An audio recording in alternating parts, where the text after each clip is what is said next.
Bonjour à tous, nous poursuivons avec la 10e Mishnah, Mishnah Yud. La Mishnah nous enseigne Mishaya Eved o Isha o Katan Makrim Oto. Lire celui qui ne sait pas lire. Et il se fait aider par un esclave, une femme, sa femme, un enfant, son enfant, qui vont eux lire le Hallel et lui va répéter après eux.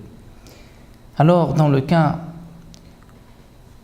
où bien sûr c'est un adulte qui va lire pour lui, il peut l'acquitter par le principe de Shomea Keone, c'est-à-dire que lorsqu'il va entendre, c'est comme si il a lui-même dit le Hallel, mais ça c'est uniquement lorsque celui qui lit le Hallel a lui-même une obligation. Un esclave, une femme, un enfant de moins de 13 ans n'a pas l'obligation de lire le Hallel, ce n'est qu'une mitzvah de chinour pour un enfant, et donc ils ne peuvent pas l'acquitter.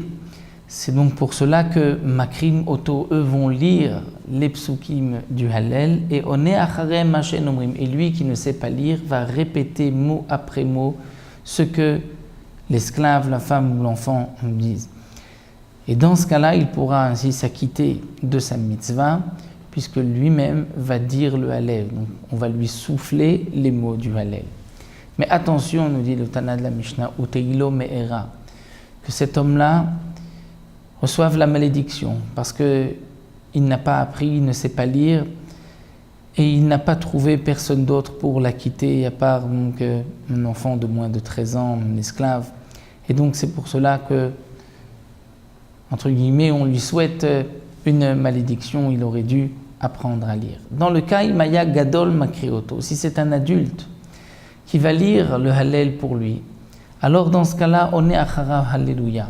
Il va répondre après chaque pasuk Alléluia. C'est-à-dire qu'il n'a pas besoin de reprendre les mots du Hallel puisqu'il va en être acquitté par celui qui lit le Hallel, mais lui va répondre à chaque fois Alléluia. C'était donc le minag de l'époque de répondre ainsi après celui qui lisait le Hallel, à chaque pasuk de dire Alléluia. C'est un peu comme on retrouve dans la Gemara de Sota concernant la Shira, où d'après un avis, il est rapporté que Moshe Rabbeinu disait Ashir al Hashem ki ga'o ga'a, et les Bnei Israël reprenaient Ashir al Hashem. Sous v'rochvo ramavayam, Ashir al Hashem. Moshe Rabbeinu disait tous les psukim, et les Bnei Israël répétaient à chaque fois Ashir al Hashem en refrain.